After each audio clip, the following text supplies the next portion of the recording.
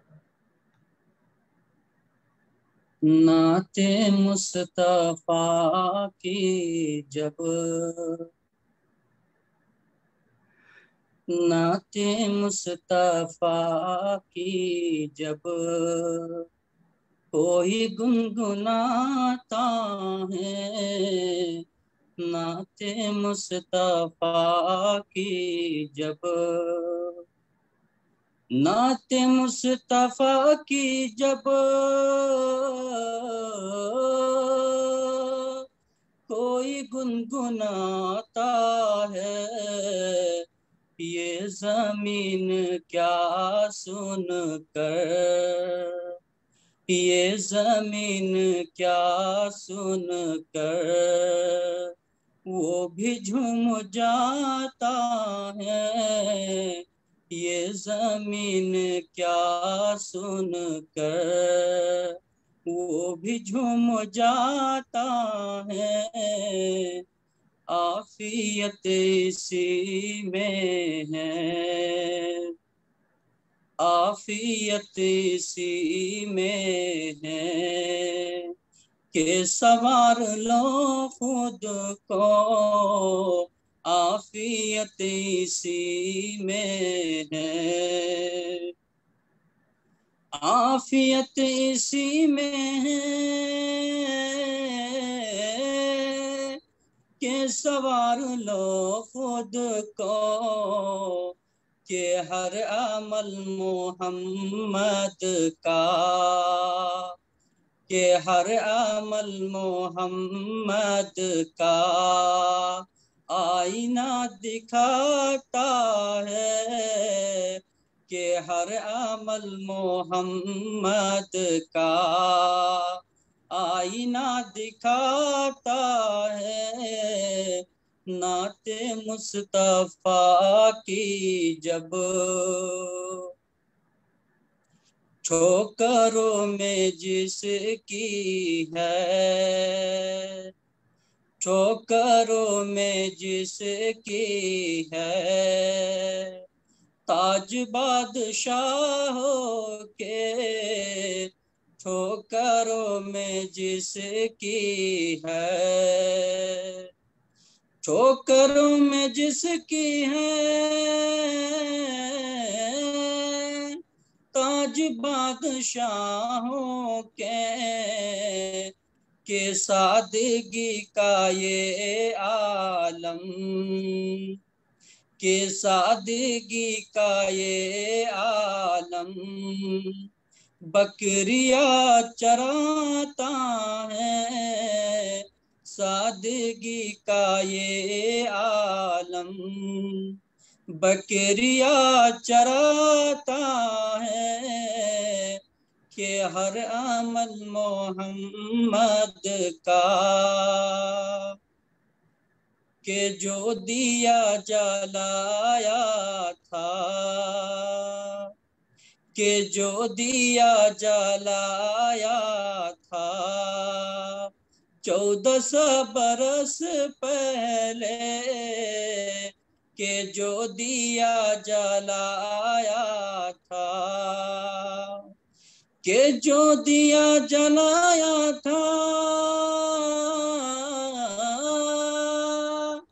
1400 बरस पहले, रे वो दिया जमाने में, रे वो दिया जमाने में आज जगमगाता है, वो दिया जमाने में आज जगमगाता है।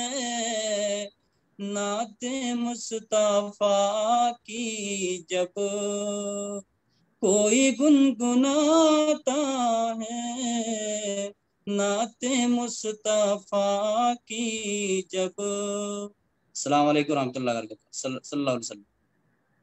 वालेकुम सलाम रहमतुल्लाहि व बरकातहू। माशाल्लाह माशाल्लाह, ज़बरदस्त आवाज़ आपकी। अल्लाह तबारक व तआला आपकी आवाज़ में, आपके जिस्म जान में खैर व बरकत अता फरमाए, आमीन या रब्बल आलमीन। माशाल्लाह, ये जो आज का प्रोग्राम है, हमारे अहबाब जो अभी ईमो पे ज्वाइन हुए हैं, कम से कम आप लोग जो है इसके अंदर आएँ, जूम मीटिंग के अंदर आए। सबको लिंक भेज दिया गया है, या नहीं तो आप लोग जहाँ देखें उसको मकसद हयात पे भी मिल जाएगा, सदायाम पे भी है और बहुत सारी जगहों पे है, मेरे कासमिराइन पे भी है, अभी मैंने डाला है। तो आप लोग जो ईमो पे देख रहे हैं वो लोग कम से कम आप लोग आ जाएं इसके ऊपर, और आपके साथ कितने लोग जुड़े हुए हैं सबको जोड़ने की कोशिश करें। क्योंकि मोतीबिल भाई बोल रहे थे कि हम आएंगे और तावला के होटल में ही बैठेंगे हम लोग, इसलिए मैंने जो है किसी का नाम डाला भी नहीं कि चलो सारे के सारे लोग एक जगह रहेंगे। तो आप लोग जो है थोड़ा आने की कोशिश करें यहाँ पे और जूम मीटिंग में जुड़ने की कोशिश करें, है ना। अभी हम लोग सिर्फ 3-4 लोग हैं, 5 लोग हैं इसके अंदर। आप लोगों की ज़रूरत है, आप लोग आएँ इसके अंदर और इंशाल्लाह हम लोग यहाँ पे बात करेंगे। हीमो ग्रुप में हमारे अहबाब सब जुड़े हुए हैं। आप लोगों से मुअद्दबाना इल्तिमास है कि आप लोग जो है इसके ऊपर आएँ, जूम मीटिंग पे क्लिक करें और आप लोग उसमें जुड़ें। शेख अब्दुल अजीज साहब, सनाउल्लाह करीमी साहब और अब्दुल हफीज साहब, मतीबुल साहब, आप चारों आदमी जो है जूम मीटिंग में आए। जी जी जी, आप लोग आए, मैं यहाँ से कट कर रहा हूँ, ठीक है। अस्सलाम वालेकुम।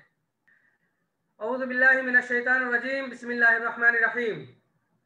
वल तकुम मिनकुम उम्मतun यदऊना इलल खैर व यअमुरुना बिल मारूफ व यनहौना अनिल मुनकर व उलाइका हुमुल मुफ्लिहून।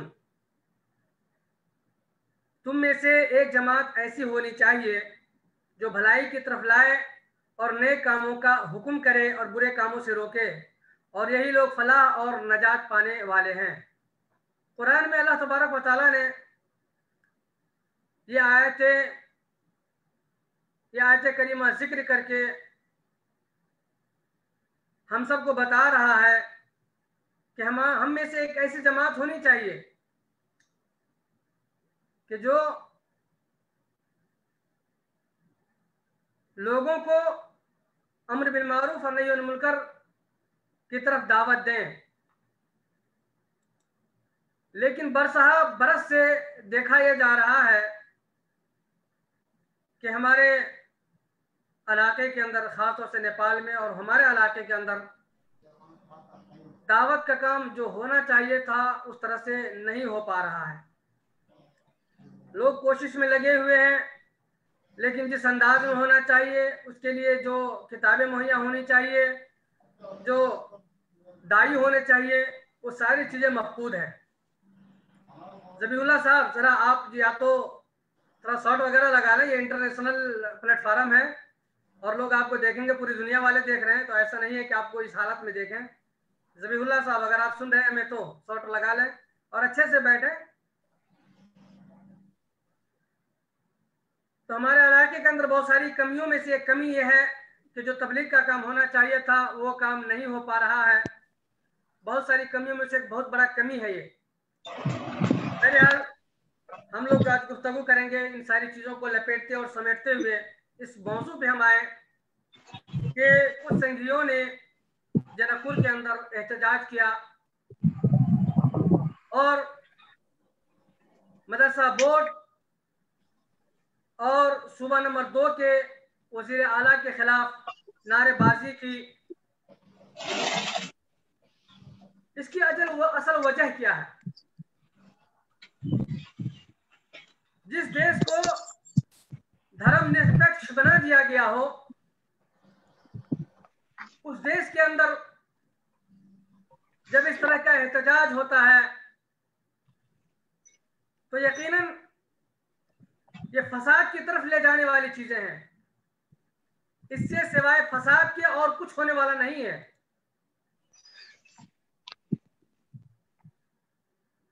हमें आज बहुत सारे नेताओं को जुड़ना था इसमें। हमारे बड़े बड़े उलमाए किराम जो जमीनी सतह पे काम कर रहे हैं उन्हें भी जुड़ना था, और तकरीबन मैसेज हर एक तक पहुंच चुका है कि ये सारे मसाइल हमारे यहाँ हो रहे हैं। हमें पुरअमन तरीके से इन बातों का जवाब आज देना है। आज अगर हमने इन बातों के ऊपर कोई गुफ्तगू न की, उन तक हमने अपना पैगाम नहीं पहुंचाया, तो यकीन जाने उन लोगों की हिम्मत और भी बढ़ जाएगी। कहते हैं जब कोई आदमी बुरा काम करता है और लोग जब उसे टोक देते हैं तो उनके दिल के अंदर एक धड़कन सी पैदा होती है और वो डरता है, खौफ खाता है कि इस तरह के रोक लगाने वाले भी लोग मौजूद हैं। तो हमें और आपको उसके ऊपर रोक लगाना है। अगर ये कानून जुर्म है, कानून की खिलाफ वर्जी है, इस तरह की नारेबाजी की इजाजत अगर हमारे कानून और लॉ के अंदर मौजूद नहीं है, ऐसे लोगों के खिलाफ हमें चाहिए कि हम लोग लेटर लिखकर सीढ़ियों के अंदर जाकर जमा करें, पुलिस में जमा करें, ताकि ऐसे लोगों को लगाम लगाई जा सके और ऐसे लोगों को ऐसे कार्य करने से रोका जा सके। तो दोस्तों, क्योंकि आज बहुत सारे अहबाब हमारे नहीं आए हैं, लेकिन हम तो जानते हैं कि हमारे इलाके में जितने ही लोग मुतहर्रिक हैं, अगर यही लोग हरकत में आ जाएं तो एक इनकलाब पैदा हो सकता है। इनकलाब लाने के लिए पूरे मुल्क की जरूरत नहीं होती है, गंदी ऐसे लोग होते हैं जो इस बात की फिक्र करते हैं कौम के अंदर, समाज के अंदर, मुल्क के अंदर, देश के अंदर क्या चल रहा है। हमारी कौम किस रूट पे जा रही है, हमारे माशरे में क्या कमी और क्या कोताहियां हो रही है। चंद ही अफराद ऐसे होते हैं जो आगे बढ़कर लोगों के सामने गिरियाबाजारी करके अपनी इस बात को मनवाने की कोशिश करते हैं, और वो चंद अफराद ही इनकलाब ला लेते हैं। इसीलिए मेरे दोस्तों, मैं देख रहा हूं बार बार कि इस तरह की जब भी कोई बातें हमारी कौम के सामने आती है तो हमारी कौम बिल्कुल खामोश रहती है। हम लोग बार बार जगाने की कोशिश भी करते हैं, लेकिन सोई हुई कौम को जगाना भी थोड़ा मुश्किल होता है और उसमें टाइम भी लगता है। लेकिन अगर जगाने वाले लोग ही सो जाएं, सुस्त पड़ जाएं, तो और भी ज्यादा मुश्किल हो सकता है। वो चंद अफराद जो हमारे सामने अभी स्क्रीन पे मौजूद हैं, मैं समझता हूं कि चंद अफराद ही कौम के अंदर इनकलाब लाने के लिए काफी है। तो मेरे भाइयों, अभी हमारे यहाँ जहेज का मसला चल रहा था, उसमें भी सुस्ती आ गई है। जो भी मसाइल हम लोग उठाते हैं, चंद दिनों तक तो हम लोग बहुत ही जोश और खरोश में इस काम को अंजाम देने की कोशिश करते हैं, लेकिन फौरन सुस्त पड़ जाते हैं। क्योंकि हम इंसान हैं और हमारे अंदर सुस्तियां भी पाई जाती है। लेकिन आप देखें, शैतान कभी भी सुस्त नहीं पड़ता, वो अपना काम अपने टाइम से, अपने वक्त से करता ही रहता है।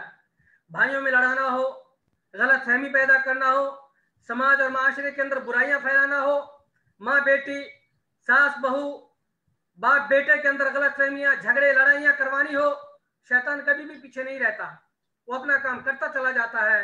और हम हैं कि थोड़ी सी बात अगर हमारी समझ में आती है फिर पीछे हट जाते हैं या सुस्त पड़ जाते हैं, और इस तरह से दीन का काम हम नहीं कर पाते। वलतकुम मिनकुम उम्मतुन यदऊन अलल खैर व यअमुरुन बिल मारूफ व यनहून अनिल मुनकर व उलाइका हुमुल मुफलिहून।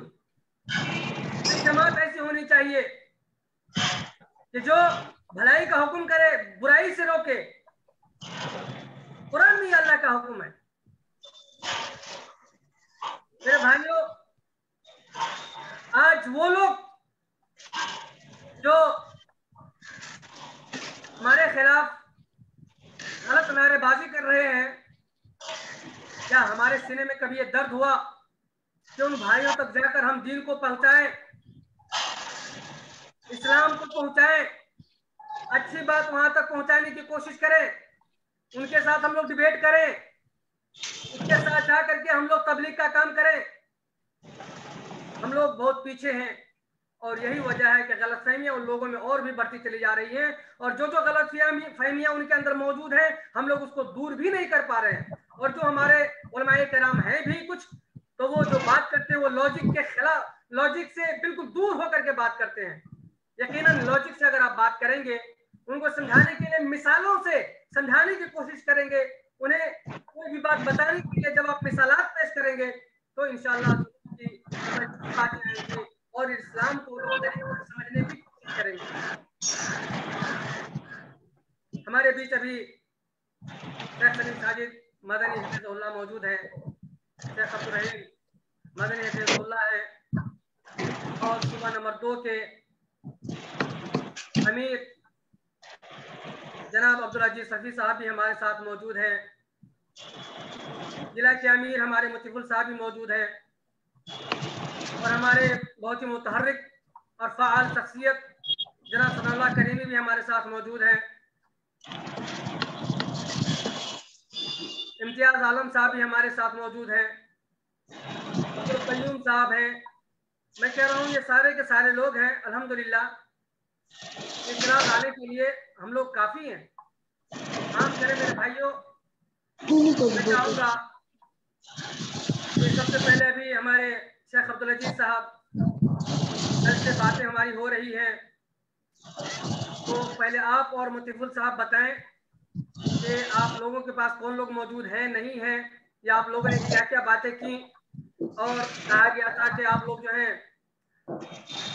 वजीर आला से जाकर के मुलाकात करें, उस ताल्लुक से कोई बात आगे बढ़ी या नहीं बढ़ी, मामला कहाँ तक पहुंचे, तो मैं चाहूंगा कि शेख अब्दुल अजीज साहब, उसके बाद जो है मुतीबुल साहब अपनी बात को पेश फरमाएं। जी शेख अब्दुल अजीज साहब।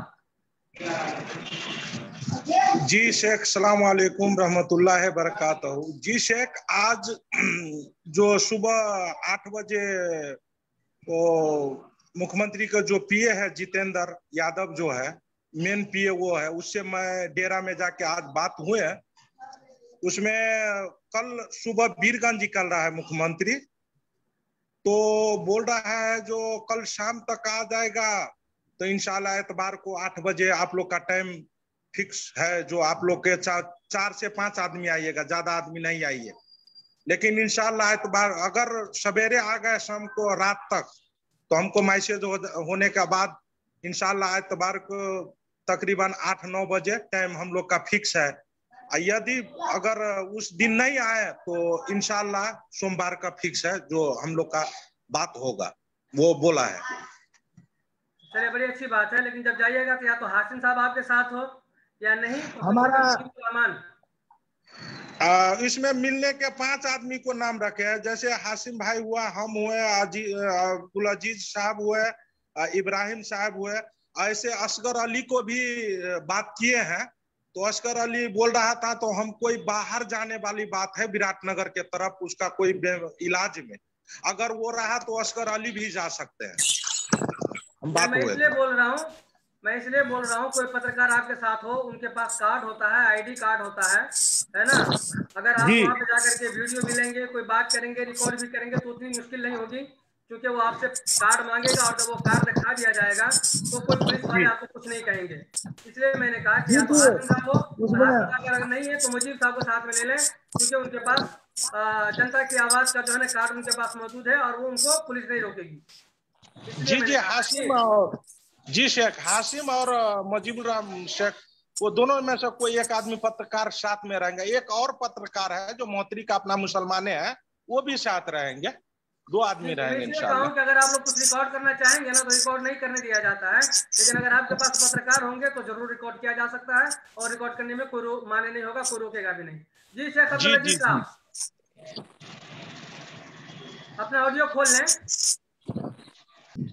अस्सलाम वालेकुम। क्या मतीउल भाई और कासिम भाई साहब, वो लोग आप जो कल का एतवार का है या सोमवार का जो अपॉइंटमेंट दिया है बात करने के लिए, तो बात क्या करेंगे? पहले इस चीज को आप लोग देखिए, आप पहले सब आदमी फोन ही कर लीजिए। जी साहब क्या कह रहे थे, बताइए, जब तक शेख अब्दुल अजीज साहब बात कर रहे हैं। जी मैं ये कह रहा था कि इन लोगों को जो टाइम दिया गया है वहां पर परसों एतवार का या सोमवार का, ये लोग पहले जो बात करेंगे ना, पहले ये लोग बैठ करके इसको जो है ये कर ले फाइनल कि हमको बात क्या करनी है। असल में देखिए, जो मुजाहरा हुआ है वो सिर्फ ये 10 या 15 आदमी का था, मैं भी देख रहा था वीडियो में। और इससे पहले एक बार और जो है हम लोग जनकपुर गए थे, तो वो लोग यही तंजीम इसी बैनर के तले वो लोग ऐलान कर रहा था कि नेपाल को हिंदू राष्ट्र बनाना है और मुसलमानों को यहाँ से भगाना है, समझे ना। जब हम लोग वहां पर क्या कहते हैं जी, राम मंदिर के पीछे में एक दुकान में हम लोग खड़े थे, तो वहां पर बहुत हिंदुस्तान था, चाय हम लोग पी रहे थे, तो वहां पर ये गुजरा, वहां पर उस टाइम में भी 15 से 20 आदमी था। तो हम लोग वहां पर पूछे कि भाई ये लोग जो नारा लगा रहा है तो आप लोगों को कैसा लगता है? वो हिंदू सब था और अनजान आदमी, कोई जान पहचान का भी नहीं, और उसी में हम लोग चाय पी रहे थे। तो हम लोग कहे कि भाई आप लोग ये लोग जो नारा लगा रहा है तो आप लोगों को कैसा लग रहा है, आप लोग क्या चाहते हैं, ऐसा होना चाहिए नेपाल में? तो कहा कि ये लोग सन के आदमी है, लोगों के पास कोई काम धंधा है नहीं, और कुछ इंडिया का जो है ना गवर्नमेंट वगैरह कुछ इन लोगों को मिलता है, तो उसको खुश करने के लिए इस तरह का नारा लगाता है। लेकिन नेपाल में 99% आदमी के दिल में ऐसी बात नहीं है, और ये लोग जो है ना जो कर रहा है, ये लोग उस 99 के बाहर है, यानी 2% या 1% आदमी है जो ऐसा सोच रहा है। तो इसलिए हम लोगों को बहुत ही क्या कहते हैं हिकमत से काम लेना पड़ेगा। अगर हम लोग मुजाहरा के लिए निकले तो बजाय फायदा के नुकसान होगा हम लोगों के लिए। सुन रहे हैं आप लोग? जी जी हाँ, तो बजाय फायदा के नुकसान होगा। जैसे एक मिसाल मैं देता हूँ, इंडिया में जो अभी ये हालत पहुंची है, इसका मेन सबब अगर देखा जाए तो मुस्लिम पर्सनल लॉ बोर्ड का जिस टाइम हुआ था, और कौन बानो जो है नसारा बानो या किसका जो केस चला था, और उस टाइम में जो है ना पूरे हिंदुस्तान में हल्का मचा था। हम लोग बहुत छोटे थे और सुनते हिस्ट्री पढ़े हैं, तो उसकी वजह से हिंदुओं के दिल में ये पाया कि भाई मुसलमान थोड़ा सा है और सारा हुकूमत तक को हिला दिया, और हुकूमत को इसको एक्सेप्ट करना पड़ा और मुस्लिम पर्सनल लॉ बोर्ड बना करके इसको दे दिया। उसकी मुखालफत में हिंदू तंजीम या आरएसएस जो पहले से उतनी मुतहरिक नहीं थी, लेकिन उसकी जिद में ये लोग खड़ी होकर के मुसलमानों के खिलाफ झाड़ उगलना शुरू कर दिया। हमें ना रह गया कि अभी हम लोगों को मुजाहरा नहीं करना है, हम लोगों को बल्कि हुकूमती लेवल पे ऐसे नेताओं से और जो मुख्यमंत्री हैं या पुलिस एहलकार हैं जो बड़े ओहदों पर हैं, उन लोगों से मिल करके उन लोगों से बात करके उन लोगों के ऊपर दबाव डाला जाए और उन लोगों से बात किया जाए, न कि सड़कों पर निकला जाए। ये मेरी राय थी। असल में हुआ ये कि आप जो है ना कल से ईमो पे जुड़े नहीं थे, इसलिए चंद बातें आपको मालूमात नहीं है ना।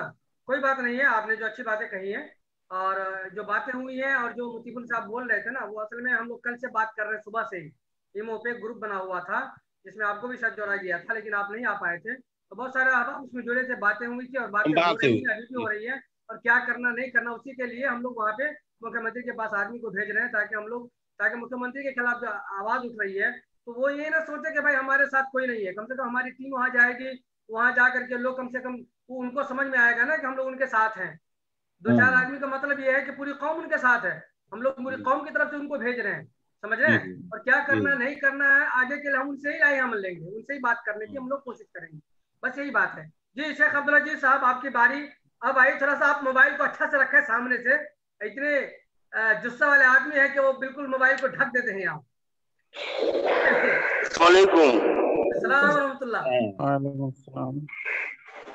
वो अब क्या कहेंगे, जो मुतीफुल भाई कहे पहले वक्त लिए ना, अब ये जाहिर सी बात है मुख्यमंत्री के पास जाकर इनसे मशवरा करेंगे और वो ये कहेंगे कि आप लोग एहतजाज कीजिए, फिर जो है हम लोग जो है एक ग्रुप बना करके जिला वाइज हो या नगर पालिका के जो मेन आदमी है उनको बुलाएंगे और कोई हिस्सा कोई दिन मुकर्रर करके हम लोग भी एहतजाज करेंगे। लेकिन पहले मशवरा करना जरूरी है, क्योंकि बहुत सारी बात ऐसी भी आई, मैं के बात क्या हूँ, गैर मुस्लिम ही में बातचीत चल रही है कि ये लोग जो है मतलब हिंदूवाद हैं जो ऐसी आवाज उठा रहे हैं और नेपाल की जमहूरियत को खत्म करना चाहते हैं, तो वो लोग खुद ही जो है उन लोगों को दबा रहे हैं। तो इसलिए जरूरी ये होता है कि हम लोग पहले मुख्यमंत्री से मिलें, मुख्यमंत्री जो ये राय देंगे, जो तरीका बनाएंगे, उस तरीका के मुताबिक हम लोग अमल करेंगे, इंशाल्लाह कामयाबी होगी। और बगैर सोचे समझे अगर हम लोग मैदान में कूद जाते हैं तो उससे इसका बुरा असर हो सकता है। ये मेरी अपनी राय है। जी जी बिल्कुल बिल्कुल ऐसा ही होना चाहिए, इसलिए तो भेजा जा रहा है ना। हाँ तो देखते जी जी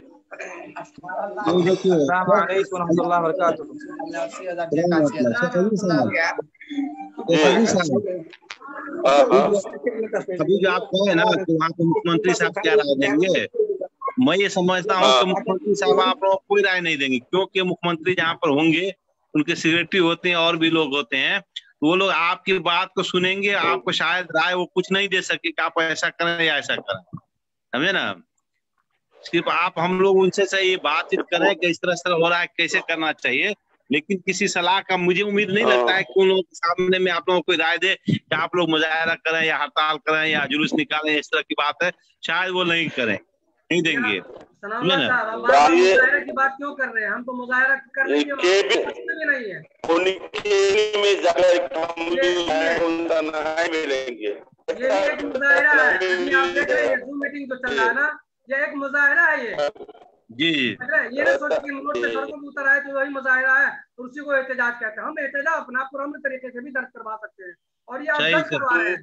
अभी हमारे अहबाब बोलेंगे आपकी तरफ से क्या राय आ रही है, लोग देखेंगे इसको इंटरनेशनल तरीके से, लोग देखेंगे, सब लोग समझने की कोशिश भी करेंगे। यही हमारा जवाब है पुराने तरीके से। भाई हम लोग मिलजुल कर रह रहे हैं, जहाँ 300 भाषा बोला जा रहा है वहाँ पे, है ना, 300 लोग, 300 भाषाएं वहाँ पे है ना, वहाँ पे बहुत सारे तो मज़ाहिब मसाली के लोग हैं, हम लोग मिलजुल के रहने वाले लोग हैं। एक गुलदस्ता है, उस गुलदस्ते उनको तोड़ देंगे तो गुलदस्ता खराब हो सकता है, ऐसे लोग वहाँ मौजूद है जिन्हें समझाने की जरूरत है, बुझाने की जरूरत है, या उनके पास हमारे आदमी जाए जो हिंदू संघी हैं, उनके पास हमारे आदमी जाए कि भाई हमसे क्या तकलीफ है आपको, मुख्यमंत्री से क्या तकलीफ है, आप भी जाकर बात कर सकते हैं, दो चार नेता को लेकर के या तनहा जाकर के आप बात कर सकते हैं, मेल मोहब्बत की बात करें, हमें नफरत की बात ही नहीं करनी है, हम अपनी बातें कुरान सुन्नत के अंदाज में, तो तबलीग का काम था। अल्लाह के नबी सल्लल्लाहु अलैहि वसल्लम जब आए मदीना के अंदर आए तो सबसे पहले आपने जो है जितने भी बादशाह थे उन लोगों के पास लेटर नहीं भेजा, लेटर भेजा उन लोगों के पास, समझ गए, हमारे अमन की दावत दी, हम लोग जाके बात करने से भी डरते हैं, कैसे काम चलेगा, हमें जाके बात करने की जरूरत है ना, पुरअमन तरीके से, यही एहतजाज है, यही हमारा मुजाहिरा है। किसी को तकलीफ को अगर आप दूर कर देंगे तो आपके लिए बहुत बड़ा काम हो जाएगा। तकलीफ दूर करने की बात है, समझ भाई किस चीज की तकलीफ है, हमसे क्या तकलीफ बोलो, हम उस तकलीफ को दूर करेंगे। अगर वहाँ पे आप बात करेंगे, लॉजिक के साथ बात करेंगे तो इंशाल्लाह बहुत सारी ऐसी बातें होंगी। मैं लॉजिक की बात एक बात बताऊं, जैसे मैं खेरा में जब पढ़ाता था तो वहाँ पे बाजार के ऊपर जब हम बैठते थे तो एक तरफ हिंदू बैठते थे, एक तरफ कबीरदास के लोग थे, एक तरफ हम रहते थे, और ये एक दिन की बात नहीं है, हमेशा हम लोग इस तरह की डिबेट किया करते थे, बातें क्या करते थे, समझ रहे। एक दिन हमें कबीरदास के बहुत सारे बुजुर्ग थे, 3-4 बुजुर्ग थे, 80-80, 70-70 साल के बुजुर्ग लोग थे कि मुसलमानों में सारी चीजें बहुत अच्छी है, नमाज भी वो लोग पढ़ता है, पुकार लगाता है, अल्लाह की इबादत करता है, ये अच्छी है ना, दान देता है, ज़कात देता है, ये भी अच्छी चीज है ना, हज की यात्रा करता है, ये भी बहुत अच्छी चीज है ना, सारी चीजें तो अच्छी है, लेकिन आप लोग जो हत्या करते हैं ये अच्छी नहीं है। अब ऐसे लोगों को कैसे समझाया जाए? मैंने जाकिर नायक का क्योंकि सुना हुआ था तो मैंने उस तरीके से उसको समझाने की कोशिश की, उसमें मैंने ये इजाफा किया, हमने कहा कि इंसान के बस की बात ही नहीं को जीव हत्या ना करे। हमने कहा कि आज भी इंसान जब अपने मियाँ बीवी जब मिलता है नहीं, और जब आपस में उन लोगों का मिलाप होता है और जो मनी का इखराज होता है उसमें लाखों कीटाणु होते हैं जो जिंदा होते हैं। अगर आपको यकीन नहीं है तो खेरा का एक आदमी था, ये लक्ष्मण नाम करके एक डॉक्टर था, वो लैब में बैठता था, उन्होंने कहा कि इनके साथ आप जाइए, वहां पे जाकर के उसको देखिए जाकर के कि उसमें कितने कीड़े पाए जाते हैं, आपको दिखाएंगे वो। आप एक दिन में लाखों आदमियों को मार रहे हैं, लाखों बच्चे का कत्ल आप कर रहे हैं एक दिन में। जब आप अच्छा काम करते तब भी आपसे कत्ल आम हो रहा है, कहाँ तक आप भागेंगे? उगते तब भी आप कत्ल कर रहे हैं, पेशाब करते तब भी आप कत्ल कर रहे हैं, टॉयलेट करते तब भी आप कत्ल कर रहे हैं, कहाँ कत्ल आप रोकेंगे? जब आप रास्ते में चलते हैं तो न जाने कितने हजारों लाखों कीड़ों को मारते हुए गुजर जाते हैं। तो लॉजिक से उन लोगों को समझाने की जरूरत पड़ेगी, इंशाल्लाह हम लोगों को इस सीखने की जरूरत है। और मैं कहूंगा कि आप लोगों में से कुछ ऐसे लोग तैयार हो जो उन लोगों के सामने जाकर के धड़ल्ले से बोल सके, कहे इतस्मिन्नंतर मलक्षाचार्य स्मरणितः महामरीति ख्यात शिष्य शाखा स्मरणितः, जाकर के जब उनके सामने बात करेंगे, जब आप उनके सामने लॉजिक से बात करेंगे, जब उनके रामायण और वेद से बात करेंगे तो आपकी बात सुनने पर मजबूर होंगे। भाई का खाने के बाद जब हम लोग होटल में बैठे तो मैंने पूछा, भैया ये जो फोटो लगा हुआ ये क्या है? फोटो जब लगा था नाम कृष्ण का था और कुछ लड़कियों का, कहानी सुनाया। जब मैंने उसका जवाब दिया, लॉजिक से मैंने जब जवाब दिया, मैंने कहा कि एक बंदा जो नेक होता है वो इस तरह की हरकत नहीं कर सकता है, लॉजिक से बात करने की कोशिश करें। और जब उनके सारी बातों को मैंने जवाब देना शुरू किया और रामायण से, वेद से, पुराण से, तब जाकर के वो बंदा कहता यार मैं तो सोच रहा था कि आप 10 मिनट के अंदर खत्म हो जाएंगे, लेकिन आपके साथ तो लगता है कि पूरा दिन चलेगा। तो मैं ये कहने का है कि हमें ऐसे दाई को तैयार करने की जरूरत है। सारी चीजें, सारी खुशखबरियां अल्लाह के नबी सल्लल्लाहु अलैहि वसल्लम की मौजूद हैं ऑलरेडी, तो वो चीजें सीखने की जरूरत है हमारे दाइयों को, और वो सारी चीजें वहां जाकर के लोगों में आम करने की जरूरत है मेरे भाइयों। इसलिए अभी जो आज मैंने आयत पढ़ी है वल तकुम मिनकुम उम्मतुन यदऊना इलल खैर तअमुरुना बिल मारूफ व तनहौना अनिल मुनकर, एक जमात ऐसी होनी चाहिए हमारे अंदर। हमें से किसको ये सारी चीजें मालूम है? कौन लॉजिक से बात कर सकता है? कौन दुआत का जो असल काम है, तबलीग का जो असल काम है, कौन कर सकता है? सिर्फ कुरान जाकर के बता देंगे वो लोग भड़क जाएंगे। तो लॉजिक से मैं ये कह रहा हूँ कि हमें एहतजाज वहाँ पे सड़क पे जाके नहीं करना है। हम लोग ये एहतजाज अभी दर्ज करवा रहे हैं सारे के सारे लोग, ये हमारा एहतजाज है कि भाई हमसे क्या तकलीफ है, हमारे सामने आओ, बात करो, क्या तकलीफ है उस तकलीफ को आपसे दूर करने की कोशिश करेंगे। अब वो कह रहा है कि वो लाल बाबू राव तालिबानी लोग पैदा कर रहे हैं और वो क्या आतंकवाद पैदा कर रहे हैं, ये तो गलत इल्जाम में लगाया जा रहा है कि फसाद बर्पा करने की कोशिश की जा रही है। फसाद का जवाब आप नहीं देंगे आज तो कल होकर के ये लोगों की जबानें और बढ़ जाएंगी ना। आपको चाहिए कि सबका जवाब दें, समझ रहे हैं? जब तक हम उसका जवाब नहीं देंगे तो लोग आगे हमारे ऊपर हजूरी हमला, लफ्जी हमला, जुमले का हमला और का हमले हमारे ऊपर करते रहेंगे। इसलिए मैंने कहा राय और मशवरा सिर्फ लाएं, बाकी काम तो हम लोग करेंगे, हम लोग करते रहेंगे। और जो भी हमारे सामने आएंगे और उन लोगों की बात अगर हम तक पहुंचने की कोशिश करेंगे तो इंशाअल्लाह तआला हम लोग, ऐसा नहीं है कि सोए हुए हैं, हम लोग जरूर उसका जवाब। जी कासिम साहब सलाम अलैकुम। म्यूट कर लीजिए शेख जी। मैं आवाज आ रही है। हेलो, मैं ये कह रहा था कि आपकी जो बातें हैं, मैं मसूद भाई बोल रहा हूँ से, वो एकदम परफेक्ट इस बात में है कि आज के डेट में अगर वहाँ प्रदेश नंबर 2 में इसी तरह छोड़ दिया गया तो ये पता नहीं ये दूसरा सोचा जो है छोड़ने वाले और दूसरा कोई निकालेंगे तो हम लोग कितने दिन डर जाएंगे कि हिकमत अमली। भाई हम जो है ये अभी मांग को और चाहे विरोध दर्ज कराएंगे या कुछ भी। आपकी आवाज बिल्कुल साफ नहीं है, आप काट के करें, ठीक है? तो इंशाल्लाह शायद आपकी आवाज साफ हो, या आप मोबाइल को दूर थोड़ा सा रख लें। नहीं समझ में आया? नहीं, मैं ये कह रहा था कि अगर इस हमेशा जो हिकमत अमली का दुहाई देते हुए। चलिए शायद आप नेट से बाहर हो गए हैं, आप दोबारा हमारे ख्याल से ज्वाइन हो जाएंगे तो ज्यादा बेहतर रहेगा। चाहूंगा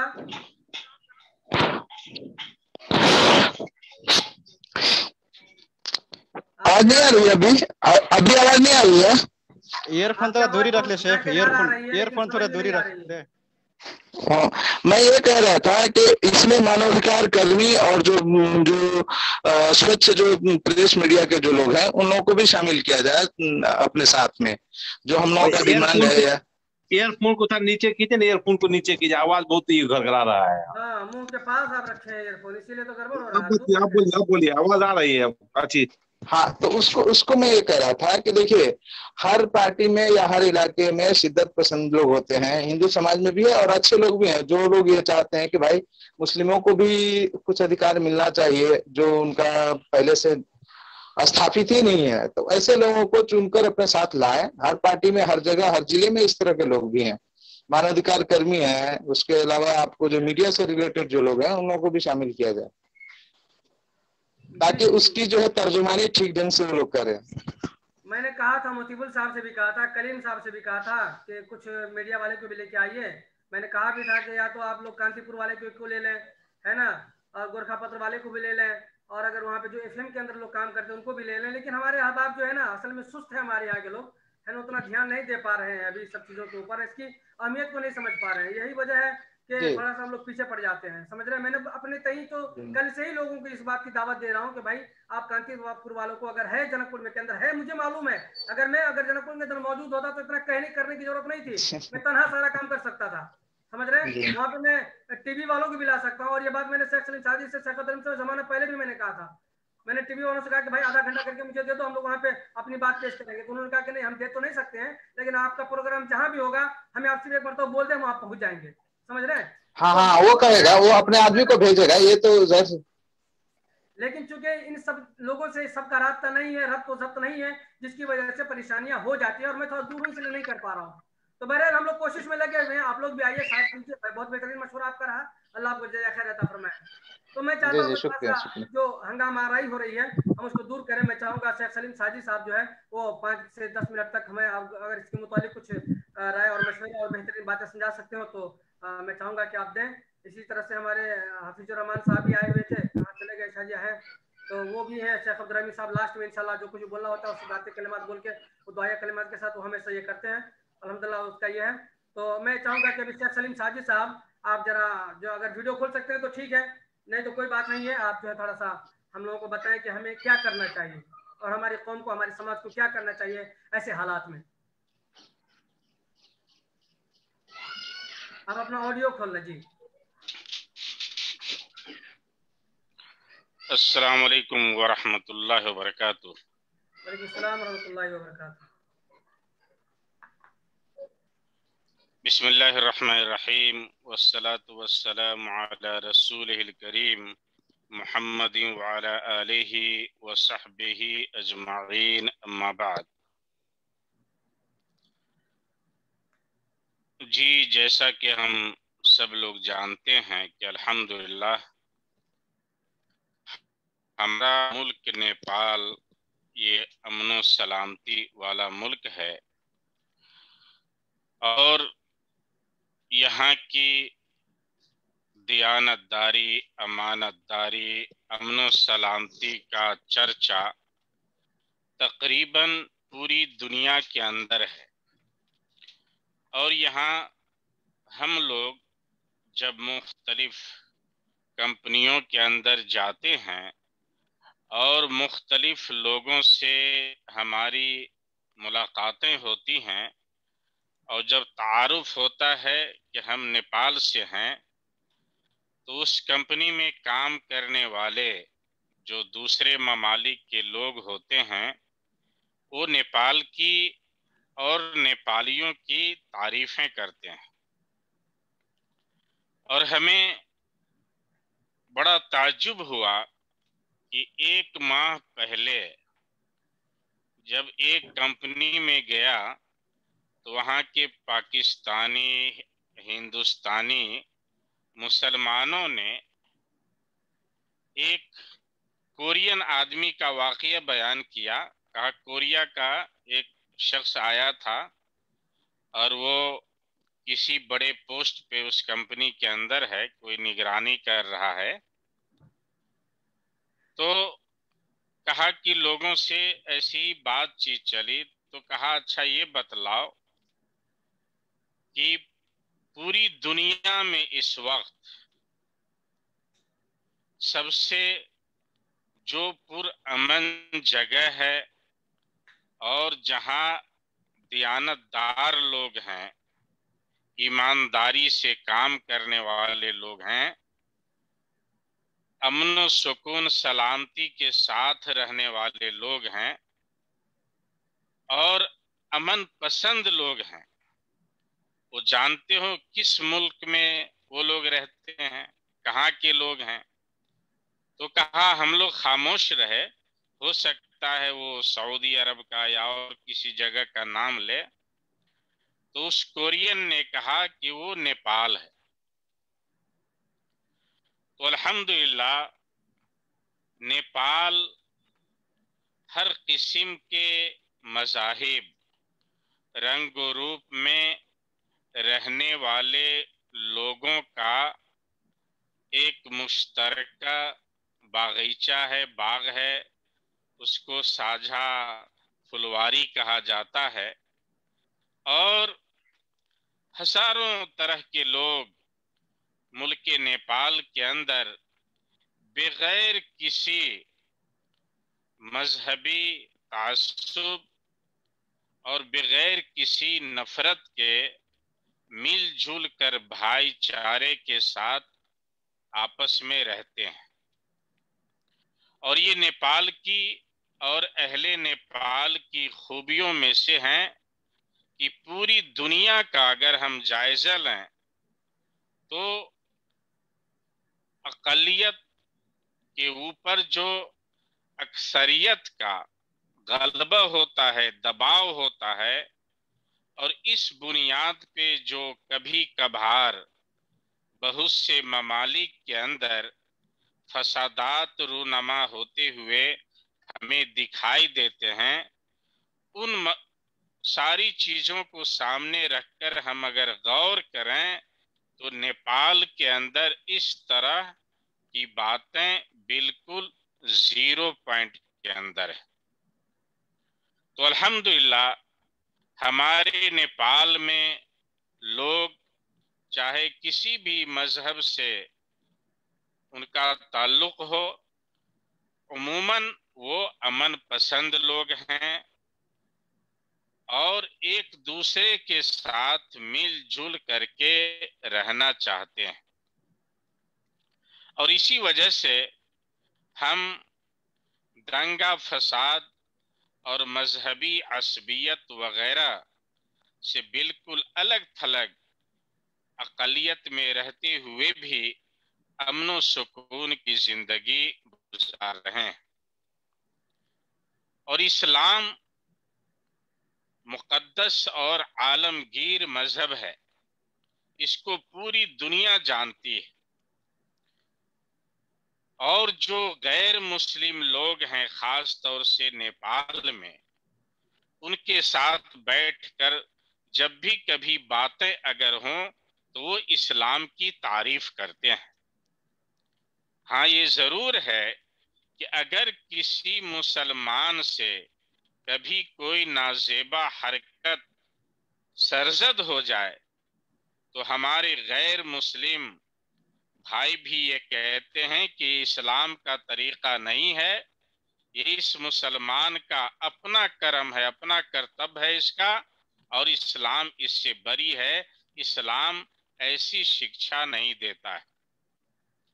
और जब भी मुल्क नेपाल के अंदर इस्लाम या मुसलमानों के खिलाफ चंद गिने चुने लोगों ने खास तंजीम से ताल्लुक रखने वाले तशद्दुद पसंद जो चंद लोग हैं, इन लोगों ने जब भी नेपाल के अंदर कोई कदम उठाया है तो खुद नेपाली गैर मुस्लिमों ने हमारा दिफा किया है और अल्हम्दुलिल्लाह उन लोगों का जवाब दिया है। और ये चीज गांव घर से लेकर आपको संसद तक दिखाई देगी। तो अल्हम्दुलिल्लाह नेपाल के मुसलमान खास तौर से अमन सुकून सलामती इस्लामी दायरे में रहकर अमन सुकून के साथ जिंदगी गुजार रहे हैं। वो फसादात और ऐसी हरकतों का इर्तिकाब नहीं करते जिनसे सोसाइटी को कोई नुकसान हो। और इस बुनियाद लोग ये कहते हैं कि हमारे मुल्क के मुसलमान के लोग हैं। मैं जानता हूं कि चंद साल जब हिंदुस्तान की शिद्दत पसंद तंजीमों ने नेपाल के तकरीबन 40-50 के करीब बड़े उलमाए किराम का नाम ब्लैक लिस्ट में रखा था, उसमें नेपाल के हर तबके के उलमाए किराम थे, हर मकतबे फिक्र के थे। और उनके ऊपर हिंदुस्तान के अंदर सफर करने की पाबंदी और जो दहशतगर्द तंजीमें हैं उनसे इन उलमाए किराम के ताल्लुकात हैं, ये सारी बातें लिखी गई थी। और उस वक्त उलमाए किराम ने काठमांडू में बैठकर एक मीटिंग की और मीटिंग करने के बाद उस मीटिंग में मैं भी था, शेख अब्दुल्ला मदनी रहमहुल्लाह के साथ मैं गया था और मैं भी उस उलमा की मीटिंग में शरीक था। तो ये हुआ कि उस वक्त के वजीर आजम से बात की जाए।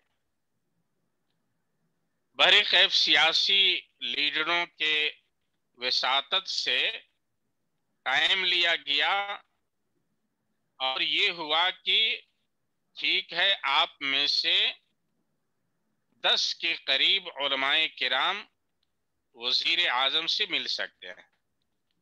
हर मकतबे फिक्र से उलमाए किराम को मुंतखब किया गया।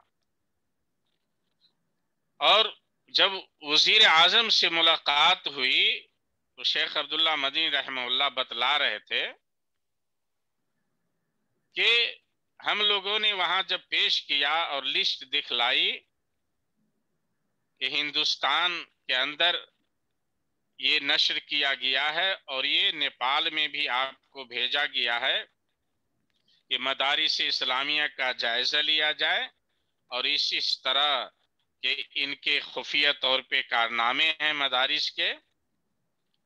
तो सारी बातें सुनने के बाद वजीर आजम ने कहा कि हिंदू वजीर आजम को तंजीम ने दिया है, उसको भेजवा देते हैं। और मुख्तसर ये कि आपने जो कुछ भी लिखा है, हमारे नेपाल के मुसलमान और उलमाए किराम ऐसे नहीं हैं। ये हमारा मुल्क है, हमारा घर है, और हम अपने घर के लोगों को खूबी जाने, और हम मुसलमान इस तरह से नहीं हैं, और इनका नाम लिस्ट से खारिज करो। तो कहने का मतलब ये है कि हम अगर इस्लामी ताल को सामने रखते हुए इस्लामी दायरे के अंदर रहकर हम अपनी समाज को फायदा पहुंचाएं, अपने समाज के साथ मिलजुल करके रहें, तो इंशाअल्लाहुल अजीज हर आने वाली मुसीबत से खुद हमारे जो गैर मुस्लिम अक़वाम लोग हैं वो हमारा दिफा करेंगे और वो लोग हमारा साथ देंगे। आप देखें, कहीं कहीं सुना जाता है कि माइक से अजान होती है तो गैर मुस्लिमों को तकलीफ होती है। कहीं कहीं ये सुना जाता है कि गैर मुस्लिमों ने माइक को उतरवा दिया। लेकिन मैं एक मिसाल देता हूं। मेरे गांव में एक बार रात को लोग माइक चुरा ले गए मस्जिद से, और सुबह पता ये चला कि 3 बस्तियों में, यानी भररिया और तरही और इठरवा, 3 बस्तियों की मस्जिदों से माइक जो है रात को चुरा ले गया। और इसमें कोई शिद्दत पसंद तंजीम का हाथ नहीं था, बल्कि चोर लोगों ने ऐसा किया था। तो हम लोग खामोश रहे, किसी को कुछ नहीं बतलाए, और ये हुआ कि देखा चल जाएगा, बाद में लेंगे, ऐसी अजान दो। तो जब 4-5 दिनों तक माइक से अजान नहीं हुई, तो मेरे गांव के तकरीबन 10, उसमें से 5 नेता किस्म के लोग थे और 5 दूसरे लोग, वो हमारे दरवाजे पे आए और कहा कि मौलवी साहब बतलाइए, गांव में किसी की तरफ से आप लोगों को कोई परेशानी है, कोई रुकावट है? हमने कहा नहीं, कुछ नहीं है, क्या बात है? तो कहा तकरीबन कई दिनों से आपके यहाँ माइक से अजान नहीं हो रही है। तो हम लोगों ने सोचा कि शायद किसी ने आप लोगों को मना कर दिया है, इसलिए आप लोग माइक से अजान नहीं दे रहे हैं। तो हमने कहा नहीं, ऐसी कोई बात नहीं है, वो हमारा माइक कोई चुरा ले गया, हम नहीं ला सके, इस वजह से नहीं देते हैं। तो हमने कहा अच्छा, माइक से आपको कोई परेशानी या फायदा है? कहा मौलवी साहब बहुत फायदे हैं। माइक खास तौर से फजर की अजान सुन करके हम लोग काम करने जाते हैं, पूरे गांव के लोग उसी वक्त जागते हैं कि चलो अजान हो गई, अब खेतों के लिए तैयार हो जाओ। और जब आप लोग अजान देते हैं तो हम लोगों को संतुष्टि मिलती है। ये हमारे गांव के गैर मुस्लिमों की बात थी जो मैं आपके सामने रखा। तो अगर हम अल्हम्दुलिल्लाह नेपाल के मुसलमान बड़े ही अखलाक, किरदार और आदाब का मुजाहरा कर रहे हैं उमूमी तौर पे, और हर जगह के गैर मुस्लिम लोग सराहते हैं। दुकानों में जाकर जब हम बैठते हैं तो खुद ही गैर मुस्लिम लोग तारीफ करना शुरू कर देते हैं मुसलमानों की, मुसलमान औरतों की, मुसलमान लिबासों की। तो अल्हम्दुलिल्लाह ये बहुत ही बड़ी खूबी की बात है, क्योंकि इसमें बहुत से अहबाब हैं और सब अपने अपना मशवरा, अपनी बातें रखेंगे। तो मैं हमारे कासिम आप भी कहते हैं कि हम पुरअमन तरीके से अपनी बातें रखें। जैसा कि सनाउल्लाह करीमी साहब ने कहा, रोड पे निकलने और मुजाहरा करने से बिल्कुल परहेज किया जाए, इसका मैं भी कायल नहीं हूं। और इससे क्या होगा, वो जो पसंद हैं, जिनकी चंद तादाद हैं, 10-15 लोग सिर्फ सड़कों पे निकलते हैं, वो तो हम इस तरह से निकलेंगे तो उनको और हिम्मत हो जाएगी और उनके साथ और लोग भी मिलना शुरू करेंगे, फिर मुस्लिम हिंदू की बात आना शुरू हो जाएगी। इसलिए हम लोग मुख्यमंत्री जी से मिलकर, दूसरे सियासी लीडरान से मिलकर इस शिद्दत पसंद तंजीम के खिलाफ मुकदमा दायर करें कि भाई इससे हमारा अमनो सलामती के ऊपर असर पड़ेगा, भाई भाई लड़ना शुरू कर देंगे और पड़ोसी मुल्क जैसा हमारा हाल हो जाएगा। इसलिए इन शिद्दत पसंद लोगों के ऊपर आप लगाम लगाइए और आप हमें खुद ही जान, हम तालिबान नहीं हैं, न उन जैसी हमारी जिंदगी है, न उन जैसा हमारा किरदार है। हम इस्लाम पसंद लोग हैं और इस्लाम सलामती वाला मजहब है। हम कुछ गैर मुस्लिमों ने कहा हमारे गांव में, जो कि हमेशा सुबह शाम रामायण पढ़ते थे, और उन्होंने मुझसे कहा कि मौलवी साहब, हमारे वेद से रामायण से पता चलता है कि अगर मुसलमान दुनिया में न रहें तो दुनिया ही नहीं रहेगी। तो ये बात है। तो हम बिल्कुल हिकमत अमली के साथ पुरअमन तरीके से अपनी बात मीडिया में रखें, अपनी बात हुक्मराने वक्त के पास जो जिम्मेदारान हैं उनके पास रखें, ताकि वो लोग इन लोगों के ऊपर लगाम लगाएं। आप देखें, मुझे एक वाकया मालूम है, एक वाकया बयान करके मैं बात खत्म करता हूं। चंद साल पहलों की बात है।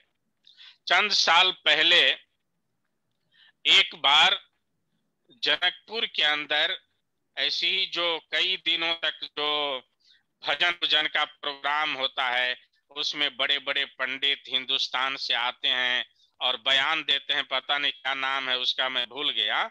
तो वो प्रोग्राम चल रहा था जनकपुर के अंदर, चंद साल पहले की बात। उसमें अयोध्या का पंडित प्रवक्ता बयान दे रहा था, उस मुसलमानों के खिलाफ बयान दिया।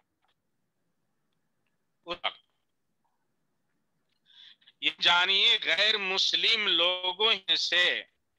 लोगों ने जाकर सीडीओ ऑफिस में और डीएसपी ऑफिस फोन करवाया कि शांति भंग होने वाली ये जो पंडित हैं हमें लड़ा आता है, और फौरन पुलिस वाले आए और उस पंडित करके ले गए। तो अल्हम्दुलिल्लाह हमारा जो समाज है, हमारी सोसाइटी है, वो अल्हम्दुलिल्लाह अभी भी अमन पे। पड़ोस के जो शिद्दत पसंद वो हमें चैन से रहने देते, और वो चाहते नेपाल के अंदर हिंदू मुस्लिम फसादात करवाएं, और ये जो अकलियत के अंदर जो लोग हैं इनको हम दबा दें। लेकिन अल्लाह दीन कभी दबने वाला, फूंकों से ये चिराग बुझाया न जाएगा। बहरे के हिकमत अमली आए हुए शर पसंदों के शर का ही जवाब देना चाहिए, ताकि आए कदम न उठाएं पर हमलावर न हो। इसलिए हमें हुकूमत का सहारा लेना चाहिए, और बिला किसी, जैसा कि हम सब जहन है कि हम पुरअमन से हुकूमत तक अपनी बात पहुंचाएं, ताकि हुकूमत की इद हमें हासिल हो और हम अमन सुख के साथ रहें। अस्सलामु अलैकुम व रहमतुल्लाहि व बरकातहू। माशाल्लाह तबारकल्लाह, ज़बरदस्त। ऐसा लग रहा था कि आपको सुनता चला जाऊं, और माशाल्लाह आपने तारीखी वाक़यात से बयान किया, जिससे ऐसा लगा कि वाकई अभी भी हमारे देश के अंदर ऐसे ऐसे लोग मौजूद हैं, ऐसे अफराद मौजूद हैं जो अमन शांति को भंग होने से रोकने की कोशिश करते हैं। और अल्हम्दुलिल्लाह इसके ऊपर हम सबको फख्र है, बल्कि पूरे नेपाल पर, पूरे दुनिया को फख्र है कि वहाँ पे अमन शांति अब भी मौजूद है। अल्लाह तबारक व तआला आपको जय खैर अता फरमाए। और मैं चाहूँगा कि अब हमारे बीच जो लोग हैं वो जो है कम से कम 2-2 मिनट करके आप लोग जो है अपना अपना राय और मशवरा दें, है ना। मैं चाहूँगा कि अभी हमारे साथ जुड़े हैं हफीजुर रहमान साहब, तो आपने हमारी जो मौजू थी उसकी वजह सुनी या नहीं मालूम नहीं है। तो आज का यही हमारा मौजू है कि जो हमारे क्या कहते हैं कि शिक्षा बोर्ड यानी मदरसा बोर्ड को लेकर के जो कुछ लोगों ने जो है एहतजाज किया और वज़ीर आला के खिलाफ जो एहतजाज किया, उसी के ताल्लुक से हम लोग बात कर रहे हैं। शेख सलीम साजिद साहब बड़ी ज़बरदस्त उनके ऊपर मिसालात के ज़रिए से हम लोगों को बता रहे थे कि अब्दुल्ला मदनी साहब ने वज़ीर आज़म, उस वक्त के वज़ीर आज़म थे, उनके सामने भी कुछ लोगों ने ऐसे जब मामला आया तो उनके सामने पेश फरमाया, बातें की। और आज जो हमारे सामने जनकपुर में जब ये मामला पेश आया है तो दूसरे लोग तो नहीं आएंगे, जनकपुर वाले ही हमको करना पड़ेगा। और अल्हम्दुलिल्लाह हमने चाहा है कि हमारे जो जैसे शेख अमीर साहब जो हमारे सूबा नंबर 2 के जो है हमारे शेख अब्दुल अजीज साहब हैं, है ना, जिले जमीयत के अमीर जो है हमारे मुतफिर साहब हैं, ये सारे के सारे लोग इंशाल्लाह जो है उन लोगों के पास कल जाएंगे और उनसे राय और मशवरा तलब करेंगे और जो होगा उसी हिसाब से हम लोग आगे बढ़ने की कोशिश करेंगे। अगर अमन शांति यूं ही आ गई तो फिर हम इतने ज़बरदस्त कुछ करने की कोई ज़रूरत नहीं पड़ेगी, लेकिन राय मशवरा उसके बाद जो है इंशाल्लाह आगे जो इक़दाम होगा उसको किया जाएगा। तो शेख हफीजुर रहमान साहब, इस ताल्लुक से अगर आप ऑडियो वीडियो खोलें तो बेहतर रहेगा और आप बताएं। 2-4-5 मिनट आपके लिए 5 मिनट है। अगर आप सुन रहे हो तो आप अपना ऑडियो खोलें। जी हफीजुर रहमान साहब, शायद आप मशगूल हैं। चलिए कोई बात नहीं है। अभी हमारे बीच जो है जलालुद्दीन साहब हैं दुबई से, हमारे अब इनके बच्ची की कल शादी है, आप लोग भी दुआ करें अल्लाह तबारक व तआला इसके अंदर खैर बरकत अता फरमाए। तो हमारे ही गांव से शायद बारात जाएगी, तो माशाल्लाह बड़ी खुशी की बात है कि इस तरह से। लेकिन हम लोग जो जहेज के खिलाफ आवाज़ उठाई थी हम लोगों ने, तो वो चूँकि अभी दब गया है और उसके ऊपर कोई जो है शोरगुल नहीं नज़र आ रहा, बल्कि सब लोग सुस्त पड़ चुके हैं। तो क्या मामला है इंशाल्लाह आने वाले दिनों में भी करेंगे। और इस बीच में इतवार को सोमवार को हम लोगों ने जो ग्रुप बनाया उसके ऊपर हम लोग बात करेंगे क्या कमी पेशी हो गई है जिसकी वजह से किया गई है। मेरा जलालुद्दीन भाई 2 मिनट आपको दिया जाता है, आप क्या चाहते हैं किस तरह से इस एहतजाज का जवाब दिया जाए। अस्सलाम वालेकुम वरहमतुल्लाहि वबरकातुहू। वालेकुम सलाम। जी अल्हम्दुलिल्लाह बहुत खुशी लगा शेख सलीम साजिद साहब का बातों के सुन के। अल्हम्दुलिल्लाह अल्लाह रब्बुल आलमीन का जज़ा खैर से नवाजे, आमीन या रब्बुल आलमीन। तो मैंने अल्हम्दुलिल्लाह जब ये बातें सुनी, हमें पता नहीं था, मेरा एक भतीजा अबू धाबी में रहता है, उसने बताया था, शकील को भी मालूम है। तो मैंने अल्हम्दुलिल्लाह अल्लाह के फजल करम से और अल्लाह के रिदा के लिए मैंने एक ऑडियो बनाई थी जो शेख समीम मियां अंसारी साहब को मैंने भेजा था।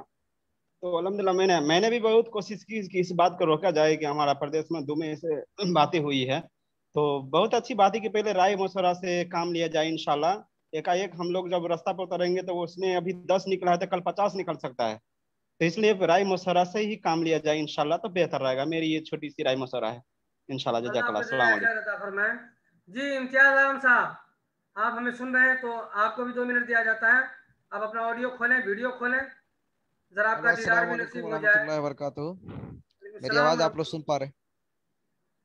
मेरा मशवरा ये है कि इसमें किसी भी तरह के अगर इस तरीके से एहतजाज किया जाता है तो इसमें जो लॉयर हैं या राजनीतिज्ञ लोग हैं, सियासतदान हैं, उनसे मशवरा लिया जाए कि इस तरह के एहतजाज के खिलाफ जो है किस तरह के कदम उठाए जाते हैं।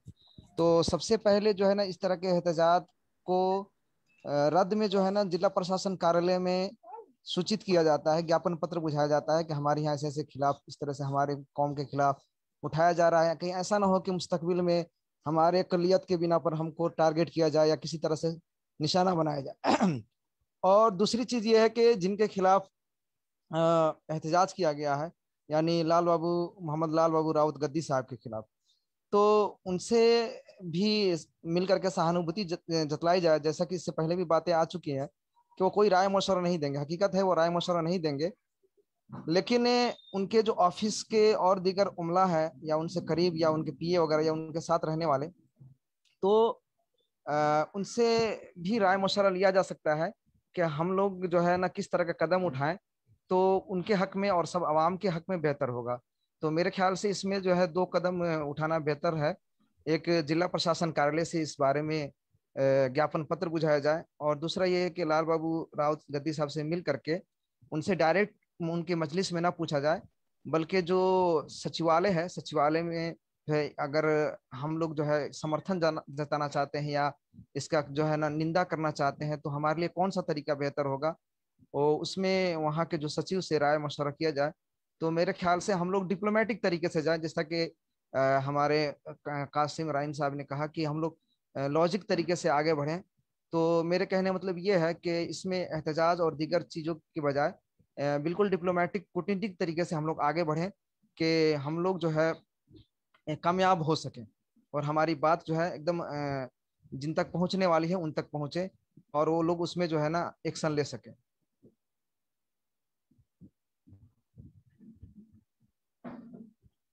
मेरी बात पूरी हो गई।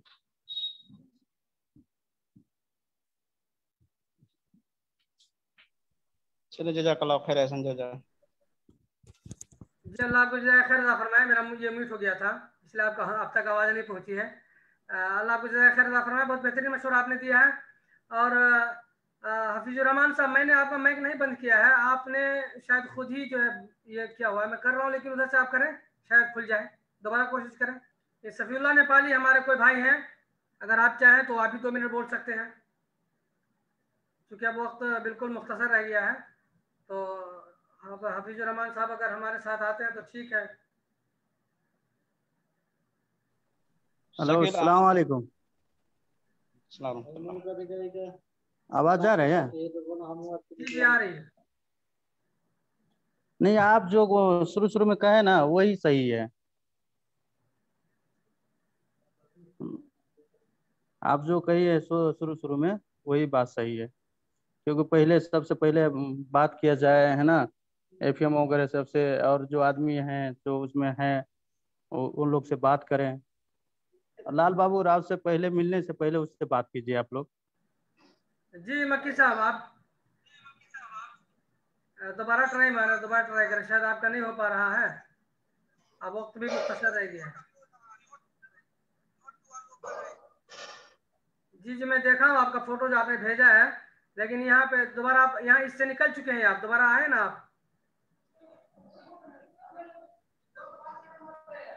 आप तो बिल्कुल ग्रुप से इसे ही निकल चुके हैं। तो जी दोस्तों, असल में देखिए आप लोग जो है ना एक बात और समझिए, असल में होता क्या है, इनके ऊपर जो आज इल्जाम लगाया जा रहा है लाल बाबू राउत के ऊपर, वो उसकी गलती क्या है? आज जो उन्हें तालिबान कहा जा रहा है, उन्हें जो आतंकवाद को बढ़ावा देने वाली बात कही जा रही है, वो क्यों कहा जा रहा है? वो इसलिए कि मदरसा बोर्ड को उन्होंने क्या किया, अभी हमें ये पूरा पता भी नहीं है कि मदरसा बोर्ड के बारे में उन्होंने वो क्या कहते हैं उसको पास कर दिया है या नहीं पास किया है या क्या बात है, मुझे नहीं मालूम है। शेख अब्दुल अजीज साहब, आपको कुछ मालूम है इस ताल्लुक से? मुफ्ती साहब अपनी आवाज खोल लें, आप तब जाकर के आवाज आएगी। आप लोग अपनी आवाज खोल लें। जी अस्सलाम वालेकुम रहमतुल्लाहि व बरकातहू। अब्दुल अजीज साहब, मैं आपसे ये पूछ रहा था कि ये मदरसा बोर्ड के बारे में अभी क्या बातें चल रही है 2 नंबर प्रदेश में, जिसकी वजह से वो लोग नाराज हैं और उसको तालिबान कह रहे हैं। मदरसा बोर्ड बारे में चली ही नहीं। हालांकि इसके बारे में मदरसा ऑर्गेनाइजेशन के जो मेंबर है उनसे मेरी बातचीत बराबर होती रही है, अभी जो सरलाही के हैं, तो वही बात की भाई इस पे कोई जो ध्यान नहीं दिया जा रहा है। लेकिन अचानक ये बात कहाँ से आ गई, मैं खुद इस बारे कुछ नहीं कह सकता हूँ कि भाई मदरसा बोर्ड बंद करो, ये करो, ये कहाँ से बात आ गई मुझे पता नहीं इसके बारे में। जब काम लेना चाहता है ना तो इन्हीं लोगों से काम दिलवा देता है। जो आदमी भूल जाता है, बिसर जाता है, अल्लाह ताला जो है इन लोगों के जरिए ध्यान दिला देता है कभी कभी कि इसके ऊपर ध्यान दो। हो सकता है कि अल्लाह की तरफ से जी। अब आपको आप 2-3 मिनट के अंदर अपनी बात को जी अस्सलाम वालेकुम रहमतुल्लाहि व बरकातहू।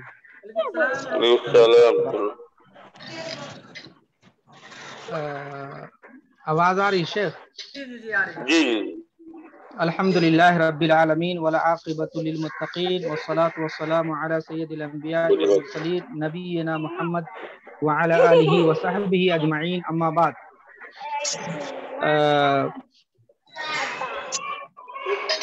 आज के जूम मीटिंग में जो गुफ्तगू चल रही है और चारों तरफ से आवाज आ रही है, पता नहीं जैसे आज का माहौल सही से बन नहीं पा रहा है। और मैं इधर से तो ऑन होने की कोशिश कर रहा था, हो ही नहीं पा रहा था बहरे के देर ही से सही। बहुत सारे लोगों के इख्तिराहात और जो गुफ्तगू हुई है कीमती, उससे मैं महरूम रह गया।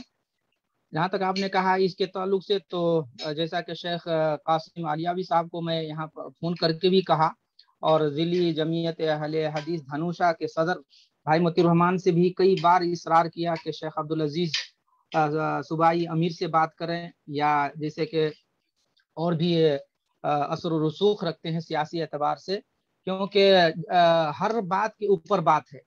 अगर वाकई जो है अल्लाह ताला ने अगर प्रदेश नंबर 2 का जिम्मेदार एक मुसलमान को बनाया है और मदरसा एजुकेशन बिल अगर वो पास कराना चाह रहे हैं, जैसा कि अल-हुदा में भी आया है कि असल में ये बिल कब पेश किया गया था, क्योंकि इसके ताल्लुक से मालूमात भी नहीं है। और बहुत सारे लोग कह रहे हैं कि अचानक मुजाहरा हुआ है, लेकिन वाकई उस मुजाहरा के तई क्या बात है, कहाँ से बात आ रही है, ये स्टेट लेवल पे ये बिल पेश किया गया है या केंद्र लेवल पे इस बात को पास कराने की कोशिश हो रही है, ये सारी तफसीलात मेरे पास नहीं है और ना जानकारी है ना मालूमात है।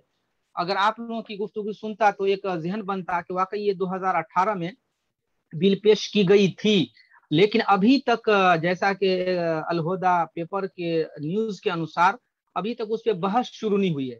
तो आप लोगों से मैं पूछता हूं कि क्या ये बिल मदरसा एजुकेशन बिल ये पास हो गई है या क्या है, ये स्टेट लेवल पे पास कराने की कोशिश चल रही है, जैसा कि वहाँ 5 नंबर प्रदेश में उन लोगों ने स्टेट लेवल के जो एजुकेशन शिक्षा मंत्री है या और उनके जिम्मेदार हैं, उनसे उन्होंने बहुत हद तक मदारिस के हित में, मदरसे के हुकूक के तहफ़्फ़ुज़ के लिए उन लोगों ने बहुत सारे इक़दाम किए और कामयाबी मिली। तो ये जो है प्रदेश नंबर 2 के ताल्लुक से ये लाल बाबू राउत को अल्लाह ताला जो है हिफाजत करे, हर सू मकरूह से बचाए। अगर इस प्रदेश नंबर क्या कहते हैं राजबिरा से लेके बीरगंज तक में हकीकत में देखें कि वाकई हम लोगों की तादाद कम नहीं है और इतना इस प्रदेश के अंदर बहुत सारे मदारिस भी हैं और हम लोग भी इसी प्रदेश से ताल्लुक रखते हैं। तो इस प्रदेश में अगर वाकई मदरसा एजुकेशन बिल पास हो जाता है और वाकई मदरसे के हुकूक सरकारी तौर पे अगर महफूज हो जाते हैं, जो भी मदारिस रजिस्टर्ड हैं, तो बड़ी खुशाइंद बात है। लेकिन होता ये है कि पड़ोसी मुल्क में थाली बजती है, इंडिया में तो जाकर के जनकपुर में लोग थाली बजाते हैं। हमारे देश के नियम और कानून और संविधान के एतबार से बिल्कुल ही मुखालिफ है। गर्चे अगर वो हिंदुस्तान की अलग सियासत है, नेपाल की अलग सियासत है, लेकिन जो अभी सियासत जो नेपाल की उथल पथल के शिकार है और करवट ले रही है, न जाने फ्यूचर में क्या सब हो रहा है। अगर लाल बाबू राव चले गए तो उसके बाद शायद कि हम लोगों को ऐसा दिन सपना में भी देख नहीं पाएंगे कि अगर मदरसा के हुकूक या मदरसा के ताल्लुक से कोई आगे बढ़ के काम करेंगे। तो जब तक जो है बरसर इक़्तिदार अल्हम्दुलिल्लाह एक मुसलमान है, तो अगर इस तरह के चाहे वो मुजाहरा उठ रहे हैं तो उस मुजाहरा के खिलाफ में हम मुजाहरा न करें। लेकिन ये है कि जैसा कि एक ही बात मैं सुन पाया था शेख अब्दुल अजीज साहब का कि वाकई हम लोग वहाँ जाएं और उनसे मिल करके जो राय देते हैं तब हम लोग उस तरह करेंगे। तो ये बात हमें भी पसंद है कि बजाय मुजाहरा करने के उसकी एक मिसाल जैसे भाई सनाउल्लाह या शेख सनाउल्लाह करीमी साहब ने कहा कि कभी कभी रद्दे अमल या रद्दे फेल के तौर पे दूसरे लोग जाग जाते हैं। उसकी मिसाल यही है कि जैसे आज हिंदुस्तान में लोग कहते हैं, बहुत सारे लोगों ने मुबस्सिरीन ने कहा है कि मुसलमान और हिंदू तो है ही मुसलमान के खिलाफ हर जगह जहर उगलते ही रहते हैं, लेकिन कभी कभी कोई चीज मुसलमान वाकई हिंदू के खिलाफ या अपने ही हक लेने के लिए कभी कभार अलल एलानिया तौर पे काम करने से नुकसान भी होता है। उसकी मिसाल वो सैदुद्दीन ओवैसी का मिसाल है।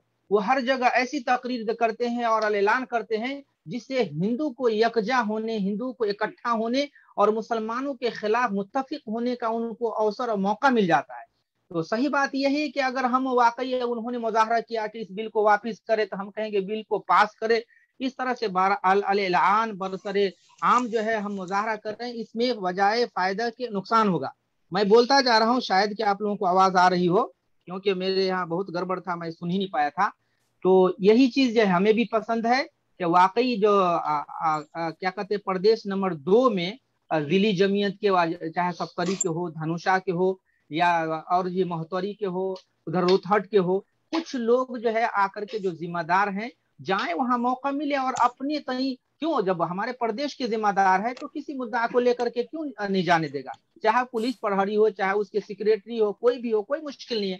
लेकिन कम से कम हम ये तो कह सकते हैं कि भाई हिंदू कहता है कि हमारे मठ है, मंदिर है, फलना है, चिल्ला या स्कूल है जिसमें जहां उनके बच्चे तालीम पा रहे हैं। अगर हम मुसलमान नेपाल के नागरिक हैं तो हम मुसलमान के ऊपर भी सरकार को वाजिब बनता है कि मुसलमान बच्चों की तालीम का इंतजाम करे। इस तई अगर वाकई मदरसा एजुकेशन बिल पास होता है तो वाकई हमारे मदरसे के हुकूक महफूज होंगे और उस प्लेटफॉर्म से बहुत सारे चीजों का मुतालबा करने का एक मुसलमान को हक बनेगा। तो वाकई जो है अगर वाकई प्रदेश नंबर में जितने अजला हैं और हम वाकई अहले हदीस हैं और दूसरे भी मसलक के लोगों को भी गिने चुने, सबको लेके भीड़ लगाने की, मुजाहरा करने की जरूरत नहीं है, बल्कि जिम्मेदार लोग जो है सियासी में, जैसे मैंने कहा भी था भाई मतियुर रहमान सदर साहब से और शेख आलियावी साहब से भी कहा था कि इस तरह के कुछ लोग जाए मिलने के लिए। मैंने कहा था मुख्तार बेल्हा वाले हैं, वो माशाल्लाह जो बड़े नेता में शुमार होते हैं और उनकी बात मानी भी जाती है, तो ऐसे ही अगर कोई लेखा ले ले, लेकिन यहाँ पार्टी का मसला होता है, वो जाए न जाए लेकिन एक मदरसा के मामला को लेकर के जाए। और कम से कम वाकई 2018 में ये जो बिल कह रहे हैं पेश किया गया है, मुझे पता नहीं है और आप लोग इसका हो सकता है मुलाजा के तौर 2-3 मिनट में किसी भी भाई से चाहता हूं कि उसकी वजाहत करें। तो अगर वाकई जाके मालूम करे कि वाकई बिल पास हो गया है, नहीं हुआ है, या ये स्टेट लेवल पे हो रहा है या केंद्र लेवल पे पारित करने या पास कराने की कोशिश चल रही है, क्योंकि आमतौर पे 5 नंबर प्रदेश में कहा है पास हो गया है, लेकिन क्या ये एक प्रदेश वाले से रजिस्ट्रेशन करा लेने से, बिल पास करा लेने से क्या पूरे मुल्क के लिए फायदेमंद है? जब तक कि केंद्र कमेटी या मदरसा केंद्रीय मदरसा बोर्ड न कायम हो जाए, तो होना चाहिए केंद्रीय लेवल पे काम हो। और एक जब स्टेट के जब जिम्मेदार है लाल बाबू राव, तो इस बात को स्टेट तक से केंद्र तक भी पहुंचा सकते हैं। तो वाकई हम लोगों के हित में है, हम लोगों के हक में है, मुसलमान और मुसलमान के मदारिस और मराकिज के हक में है। तो इस ताल्लुक से वाकई मुराजा करना भी जरूरी है। अगर वैसे ख्वाब गफलत में पड़े रहे तो उन्होंने अगर वाकई कोशिश किया है और अगर हम उसको दिलजोई न करें, उन्हें साथ न दें, उनके अपना मांग न रखें, उन तक दरखास्त न पहुंचाएं, रिक्वेस्ट न पहुंचाएं, तो फिर वो कहेंगे मुसलमान खुद ही अपना हक लेना नहीं चाहता है। तो इसलिए मैं उस दिन ग्रुप में लिखा था कि न समझोगे तो मिट जाओगे नेपाली मुसलमानों, तेरी दास्ता तक न होगी दास्तान में। तो वाकई अगर हम लोग ख्वाब गफलत में पड़े रहे और अपने अपने मकसद की रोटी सेकते रहे, अपनी रोजी रोटी में लगे रहे, तो हम लोग तो जो कमाएंगे छोड़ के दुनिया से चले ही जाएंगे, लेकिन आइंदा नस्ल वालों को किस रास्ते पे छोड़ेंगे? वाकई हम अपने मतलब को छोड़ करके, अपने कुछ काम को छोड़ करके अपने नस्ल के लिए, आइंदा जनरेशन के लिए कुछ कर जाएं, वाकई हम लोगों के लिए एक बड़ा नेकी का काम होगा और आइंदा नस्ल वालों के लिए बड़ी हिफाजत की बात होगी। अल्लाह न करे कि वह दिन आए नेपाल के अंदर, और आएगा ही, क्योंकि पड़ोसी तो घात में लगा है और खुसूसन प्रदेश नंबर 2 को तो बिल्कुल वो इंडिया ही बनाना चाहते हैं कि ताकि थाली बजे इंडिया में और जाके जनकपुर में हर जगह थाली बजे। ये कौन सी बात है? तो जो भी सियासत हिंदुस्तान में और जो भी पॉलिसी अपनाई जाएगी हिंदुत्वों के हित में, मुसलमानों की अदावत और दुश्मनी में, उसका बिल्कुल गहरा डायरेक्ट असर 2 नंबर प्रदेश पे खुसूसी तौर पे पड़ेगा। तो इसलिए हम 2 नंबर प्रदेश के जो जिम्मेदारान है, जो सियासी और दानिशवरान सब हैं, उन लोगों से गुजारिश करें आप, और जो वहाँ नेपाल में मौजूद हैं, सर बढ़ के हिस्सा लें और उसका मुराजा करें। अगर पास नहीं हुआ है तो जिस भी तरह से हो, जब तक वो बरसर इख्तिदार हैं, लाल बाबू राउत की पिट्ठी थपथपा करके, रिक्वेस्ट करके, और बाद अगर हिंदू आजाद ख्याल हैं उनको भी लाए। लेकिन जैसा कि भाई सदर ने कहा था, एक किसी नेता की बात मैं उससे कतअन अल कुफ्र मिल्ला वाहिदा, काफिर काफिर होता है। अगर उनको कहेंगे तो अच्छा, मुसलमानों के अंदर जागरूकता पैदा हो गई, बेदारी आ गई है, वो इस तरह की चाह रहे हैं, और जैसा कि उन्होंने मुजाहरे में कहा था, हम लोग 95% है, 100% हिंदू है, और ये जयलाल बाबू राउत आकर के तालिबान और फला फला चीज बनाना चाहता है, उनको फख्र है। अरे तुम 100% गर्चे हो जाओ, हम 1% है तो क्या, हमारे वोट की अहमियत नहीं है? हमारे एक नेपाल के बाशिंदा होने, नेपाल के एक नागरिक होने के नाते हमारा कोई अधिकार नहीं, कोई हक और कोई राइट नहीं है? मुसलमान के बच्चों की तालीम और तरबियत का कोई इंतजाम सरकार नहीं करेगी। लेकिन है क्या, पड़ोसी मुल्क का जो है सियासत और मुस्लिम दुश्मनी जो है वो ये पूरे तौर पे गालिब है। इसलिए आप लोगों की कीमती बातों को सुन नहीं पाया, जो मेरे समझ में आया मैं अपनी बात रखा हूं। और ये आखिर में फिर से गुजारिश करता हूं कि जो लोग वहां हैं लाजमी तौर पे कुछ लोगों की कमेटी बना करके 2 ही चंद को क्यों ना जाने दे, प्रदेश के मतलब सदर जाएं, जिले के सदर जाएं। मैंने कहा भी था एक एक करके भाई मोतिरहमान को, शेख रजाउल्लाह को बुला लें, उधर सिरहा से कुछ लोगों को बुला लें, शेख अजीजुर रहमान तुर्बत अगर आते हैं इस तरह के मिली मसाइल में, अगर नहीं आएंगे तो कब आएंगे? तो उनको बहरे कबाब उनको भी बुलाएं, मारर से हो या बेल्हा से, जैसे मुख्तार साहब को बुलाएं, इधर इब्राहिम साहब जो हैं जनकपुर से या श्रीपुर से लेके जाएं, इन लोगों को लेकर के जरूर मिले, सलामी जाके दें उनके दरवाजे पे, ऑफिस में जाकर और पूछें कि ये बिल पास नहीं हुआ है तो प्रदेश नंबर 5 की तरह आप लोग भी मदरसा बोर्ड गठन करें। चाहे हमारे मदरसा रजिस्टर्ड अभी सारे हुए हैं नहीं हुए हैं उसे कते नजर बाद में जो होगा, लेकिन कम से कम मदरसा के हुकूक मांगने के लिए मदरसा एजुकेशन बिल पास होना जरूरी है। लेकिन न्यूज के मुताबिक कह रहे हैं 2018 में पेश हुआ था, लेकिन अभी तक बहस ही शुरू नहीं हुए। बहरे के किसी के पास अगर डीपली और गहरे मालूमात हो तो 2-3 मिनट में इसका जवाब दें और हमें फायदा पहुंचाएं। और इसी पर मैं इत्तेफा करता हूं, अल्लाह ताला से दुआ करता हूं कि अल्लाह रब्बुल आलमीन खुसूसन प्रदेश नंबर 2 में हम जीते हैं।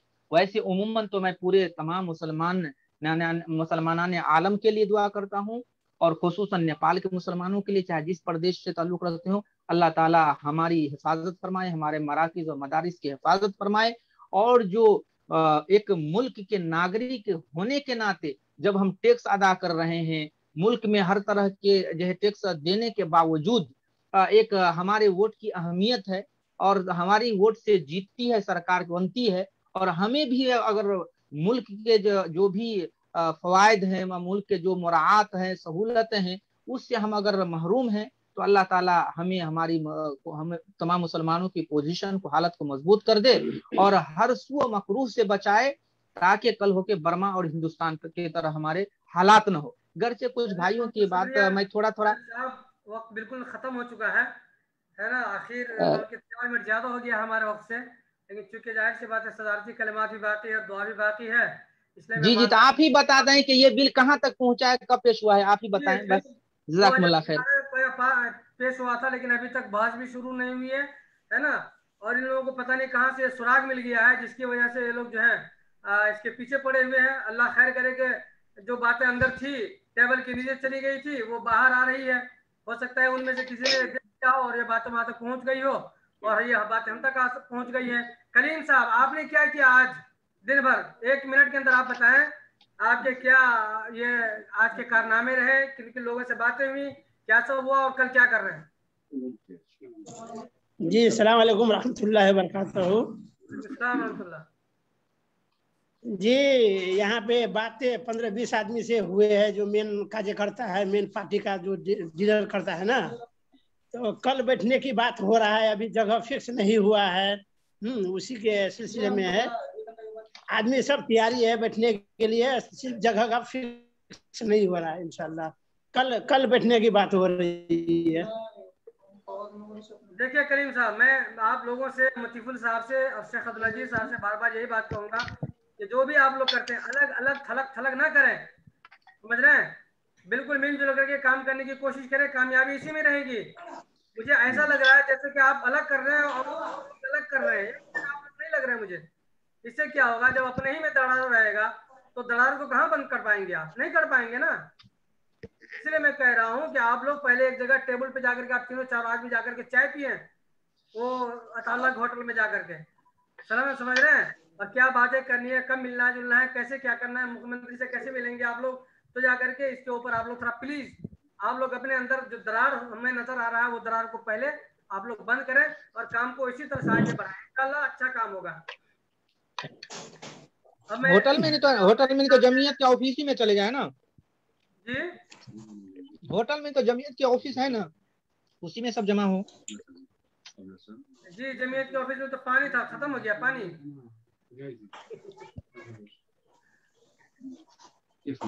मेरे हाल मैं कहूँगा आप लोगों से पता नहीं क्यों दूरी नजर आ रही है। मैं समझ रहा हूँ ना, मैं बातों से पकड़ लेता हूँ कि आदमी कितने दूर दूर नजर आ रहे हैं। ये अच्छा नहीं लग रहा है।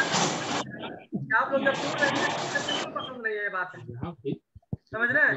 अल्लाह करे कि हमारे अंदर इत्तेफाक पैदा करे, इत्तेफाक पैदा करे, आमीन या रब्बल आलमीन। मैं आखिर में इब्राहिम साहब से दरखास्त करूंगा, गुजारिश करूंगा कि आप जो सदारती कलिमात के साथ दुआया कलिमात के साथ इस मजलिस का इख्तिताम करें।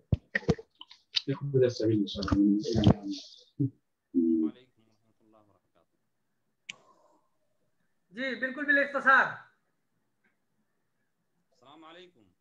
आपकी आवाज आवाज नहीं आ रही है।